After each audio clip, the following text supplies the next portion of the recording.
그래서 오늘 선생님 만나면 꼭 물어보고 싶었던 게 남성들은 주의를 하잖아요. 그렇죠. 제 인터뷰 영상이 있거든요. 그분의 주장인데 자기 쾌감을 느끼고 싶어서 하루에 진짜 10번도 이상 한다고 하더라고요. 네. 하루에 10번 정도 하면은 당연히 몸에 뭔가 이상이 오지 않을까라고 생각이 드는데 정액의 대부분은 물이란 말이에요. 물. 그 자체가 문제가 생기는 게 아니고 일상생활을 잘 못할 거 아니에요. 이렇게. 그래 되면서 나쁜 거지. 그러면 결혼했어. 신혼 지금 일주일째야. 또 아침에 하고 막 점심에 하고 막 간식 먹다가 하고 해서 한 서너 번 했어. 그러니까 막 걱정돼가지고 인터넷 글 올려요. 이렇게. 제가 신혼부부인데 3번이나 해버렸네요. 제가 죽을 것 같아요. 이런 이야기 안 한단 말이에요. 그건 어떻게 보면 아이고 진짜 콩 볶는다면서 신혼이 좋긴 좋다면서 이거는 아름답게 미화가 되고 왜 일을 하는 3번, 4번은 음란 마귀가 씌인 것처럼 그럴 거 아니라고요. 그렇게. 아, 상관이 없다. 오히려 체력 소모는 신혼부부들이 훨씬 센 거 아니에요. 이렇게. 그렇죠. 막 들고 맺히고 막 힘으로 막 걸고 자세 바꾸고 해야 되는데 얘는 그냥 한 손만 쓰면 되잖아. 그냥. 훨씬 편한 거 아니에요. 근데.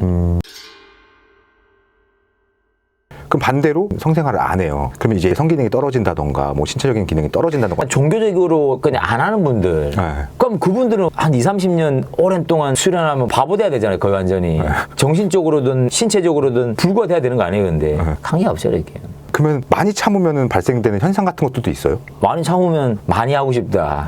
조금 참으면 조금 하고 싶다. 그러면 괜찮아요? 성년이 됐을 때부터 성생활 시작했다고 치면 성년이 되기 전까지 과출을 못 쓰에 의해 부작용이 생겼어야 될 거 아니에요. 옛날에 한참 이런 이야기 많이 나왔었는데 뭐 포도주 한 잔이면 심혈관 질환에 엄청 좋다고 나온 것도 있고 근데 그것도 술이기 때문에 안 좋아 하는 사람도 있고 어느 말이 맞아요. 그러니까 모르잖아요. 정답이 없잖아요. 이렇게. 마찬가지라고 그럴게요. 그러니까 이건 정할 수가 없는 거고 자기의 생활상이라든가 여러 가지 그런 걸 맞춰가지고 크게 정신이 오락가락 하지 않는 범위 내에서 즐겨라 하는 거지. 너무 그걸 도덕적인 부분에 짬뽕시켜가지고 너는 음란 마귀가 씌인 거야 하면서 이렇게 하는 거는 좀 아닌 것 같아요. 이렇게. 내 생각에 내 생각이면.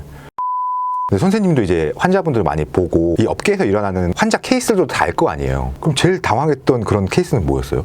트랜스젠더 것도 봤어요. 내가 여자가 남자를 바꾼 거 깜짝 놀래가지고 내가. 그리고 과추가 진짜 막 내 팔뚝보다 굵은 사람도 있고. 한국 사람인데요? 튜닝을 많이 하지. 튜닝을. 그래 내가 근데 또 수술을 한 거야. 더 키우려고. 줄여주세요라고 온 줄 알고 드라걸 다 빼야 되나 쉽지 않을 텐데 아니 더 크게 해달라고. 아니 솔직히 무슨 코끼리랑 하시나요? 뭐 이게 누구냐고 그러니까 물어봤지. 여자가 돼요 이러니까 된대. 자기 된다니까 내가 할 말 없고 불법도 아니고 그래서 해주긴 해주는데 그런 경우도 있고 아 너무 왜소해가지고 아 이거 뭐 작아봐야 얼마 작겠어 해가지고 다 벗었는데 어디 갔지 잠시만요 이렇게 찾아야 될 때도 있고. 아 이건 과장이죠? 진짜로 있어요. 아, 함물이 너무 심하기도 심하고 지방도 너무 많고 그래가지고 는 있는데 그런 분들도 있고 옷을 다 벗었는데 온몸이 막 도화지인데 에피소드 들어보면 한 20년 갔다 온 분인데 20년 갔다 온 분이면 강력범일 거 아니에요 이렇게. 처음에 웃으면서 수술하다가 덜덜덜덜 그런 분들은 그림이 워낙 많으니까 또 엣지를 잘 맞춰줘야 되거든. 처음에 수술할 때는 엄지발가락 여기 묻어 있었는데 수술 끝나고 새끼발가락 묻어 있으면 불려가야지 다들 이렇게. 그죠. 그리고 요도 구멍 작잖아. 때문에 여러 가지 막 물질을 넣는 경우 많고. 요도에다가요? 요도에 들어갈 만한 다 넣어요 진짜. 쇠꼬쟁이 같은 것도 막 넣고 젓가락 같은 것도 막 쑤시기도 하고 별거 다 넣어요 이렇게. 그러다가 막 문제 생겨서 오는 경우도 많고 하는 거죠 이렇게. 학문에도 별의별 거 다 넣어요 솔직하게. 막 이런 거 있잖아요 이렇게. 나는 맛있게 마셨던 이런 물품도 넣을 수도 있고. 우리나라 사람들 좀 심보가 구멍이 있으면 다 넣어보고 싶어가지고 많이 넣어볼 걸요 아마. 봤던 케이스 중에 큰 게 뭐였어요? 제일 큰 거는 비타 500인데 작은 병이 아니고 큰 병 500짜리 들어갔는데 안에서 다 갇혀버린 거예요 이렇게. 뺄 걸 생각하고 넣었어야 되는데 너무 들어가 버린 거예요. 흥분했는지. 결국에는 수술해서 들어가 수술. 밖에서 잘못 끄집어내다가 병 깨지면 똥 입으면 다 아작 나버리잖아. 그런 친구들은 보험도 안 되거든. 걔는 병원비가 500 이상 나오지 않았을까 진짜.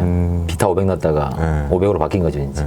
그분이 잘못된 걸 넣었는데 빼다가 기능 상실이 일어난다든지 이러면 의사분의 탓인 거예요? 아니면? 근데 그런 경우는 미리 고지를 하죠 이렇게. 모든 거 다 설명해야 돼. 피가 나서 수혈도 할 수 있고 최악의 경우는 수술하다가 큰 혈관을 건드려가지고 죽을 수도 있고 그게 나도 방어가 되고 환자분들도 이해를 하고 수술하는 거잖아요. 그리고 정 자신이 없으면 이건 내가 못하겠다고 다른 병원으로 가시라고 돌려보내야 되죠. 근데 기능상의 문제까지 생기는 경우는 정말 드물긴 드물어요. 그래서 확대 수술하는데 크게 이렇게 막 걱정하고 갈 필요는 없어요. 이렇게 확대 수술 어떻게 하지? 어떻게 확대를 하지? 홍이 없는 거 이미 하셨나? 잠시만. 아니 제일 많이 걱정하는 게 혹시나 확대 수술을 했을 때 성기능에 문제 생길 수 있는 경우가 있냐면 뭐 없다고 말은 못 하겠죠 솔직하게. 그렇지만 그런 걸 걱정하고 할 만한 건 아니다 그거죠.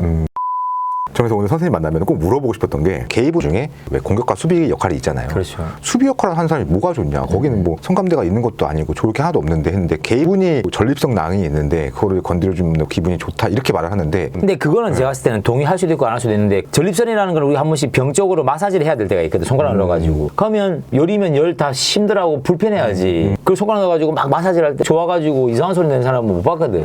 그러면 그분이 개치인 거지 개치. 자기만의 말 못할 성감대가 있을 수 있잖아요. 이렇게. 나는 꽈추 하나로 퉁칠 거야 이런 성감대도 있지만 꽈추를 벗어난 성감대가 있을 수 있는 분이 많단 말이에요. 근데 그 친구는 학문화 그쪽으로 발달이 된 거죠. 이렇게 전립선 쪽으로.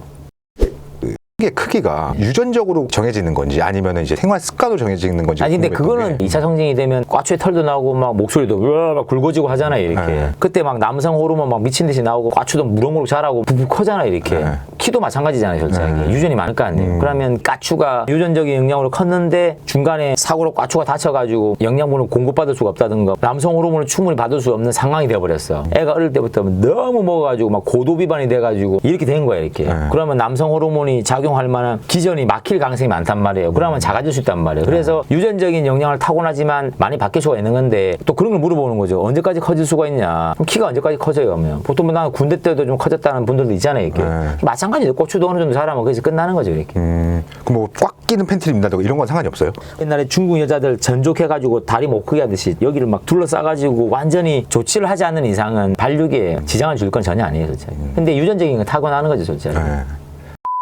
선생님도 제가 본 모습은 재밌게 얘기하시고 되게 거침없으시고 이런 느낌이 있는데 그럼에도 불구하고 일하시다가 그만두고 싶었던 순간? 이런 순간도 있었을 것 그러니까 같아요. 소송 당하는 경우도 있었거든요. 대학병원 있을 때 다른 병원에서 음경 보형물을 수술했는데 문제 생긴 거예요. 이렇게. 내한테 왔을 때는 꽈추가 이제 너덜너덜해져가지고 거의 떨어져 나가겠는 거예요. 이렇게. 소변줄이 막 밖에서 드러날 정도로 이미 90% 이상은 요단강 건넜어. 그냥 잘라야 돼. 근데 자르자 말은 못 하잖아. 이게. 그래. 아, 이거 어떻게 해야 되지? 어떻게 해야 되지? 했는데 갑자기 자기 미국에 있는 어머니가 돌아가셨다면서 퇴원해야 되겠대. 퇴원 안 된다고 그러니까 자기 퇴원해야 된다고 하길래 느낌 이상해서 그럼 너는 네가 무조건 강제적으로 퇴원하겠다고 했다는 자의 퇴원서라는 각서가 있거든. 각서. 그 적고 집에 가라 해가지고 갔다. 그러고 몇 달 있다 고소장이 날라온 거야 이렇게. 고소를 건 내용은 마치 내가 잘못해가지고 음경이 잘못된 것처럼 그렇게 고소를 한 거란 말이에요. 간호사가 와가지고 소독하고 자기 너무 수치스러웠다면서 간호사가 대부분 여자지 남자에 가면 이런 걸 고소장에 적어가지고 고소를 한 거예요 이렇게. 너무나 속된 말로 가짜고 기도 안 차지만 대응을 하긴 해야 될 거 아니에요. 그러면 되게 스트레스가 온단 말이에요. 회의감이 많이 들 때 많죠 그럴 때는. 이거는 저뿐만이 아니고 모든 의사들의 숙명이죠 숙명. 그럼 반대로 보람을 느꼈다던가 아니면 내가 이 일을 선택하기 잘했다. 근데 수술했는데 와이프랑 다시 좋은 관계로 돌아왔다면서 이렇게 과일 같은 걸 병원으로 보내줄 때 정말 기쁘잖아 솔직하게. 잘 됐구나 하는데 얼마 전에 참 슬픈 댓글이 하나 있었는데 작년 10월 달에 꽈추형이 유명화돼가지고 자기 남자친구 데리고 가가지고 수술했대. 근데 수술 끝나고 2개월 만인가 바람 나가지고 다른 여자 만나갔다고 그래서 욕이 나더라고요.